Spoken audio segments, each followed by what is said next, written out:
Assalamualaikum. Welcome back to my YouTube channel. Today we are going to discuss what is proteomics.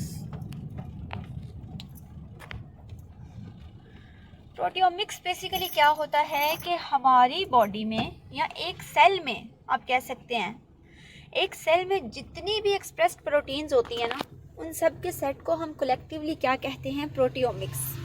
ठीक है। अच्छा, अब देखें, हमने पढ़ा था सेंट्रल डॉग्मा। सेंट्रल डॉग्मा में क्या होता है कि डीएनए से जो होता है वो आरएनए बनता है और आरएनए से क्या होता है? प्रोटीन्स बनती हैं।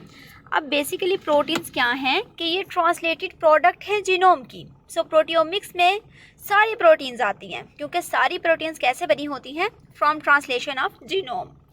अब प्रोटियोमिक्स जो है ये और क्या इंक्लूड करता है? ये इंक्लूड करता है simultaneous analysis of all proteins in the cell, यानी एक ही टाइम पे जितनी भी हमारी बॉडी में प्रोटीन्स मौजूद है ना, उन सब का एनालिसिस होता है यहाँ पे।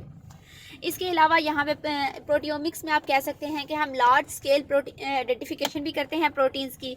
इसके अलावा देखते हैं कि वो कौन से एरिया में मौजूद हैं, उनका लोकल एरिया कौन सा है, ठीक है, वो किस जगह में मौजूद हैं, उनका एक्सप्रेशन क्या होगा, उनमें मॉडिफिकेशंस क्या क्या आती हैं।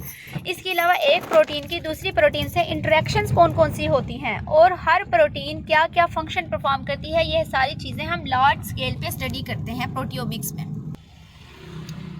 इसके अलावा जो प्रोटियोमिक्स है ना, ये हमें प्रोटीन के फंक्शन के बारे में भी बताती है। जो जीनोम की स्टडी होती है ना, बेसिकली जीनोमिक्स, उसमें हमें इतना क्लियर एविडेंस नहीं मिलता, ठीक है। और इसके अलावा जो ट्रांसक्रिप्टोम एनालिसिस होता है, यानी मैसेंजर आरएनए, उसको भी स्टडी करते हुए हमें क्लियर एविडेंस नहीं मिलती सेलुलर फंक्शंस की।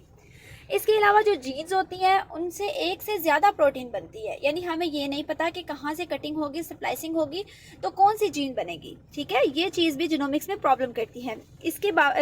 इसके बरक्स जो हमारे पास प्रोटियोमिक्स है, उसमें हमें क्लियर पता चल जाता है कि कौन सी जीन कौन सा फंक्शन परफॉर्म कर रही है, क्योंकि इसमें हम प्रोटीन्स को बेसिकली स्टडी कर रहे होते हैं।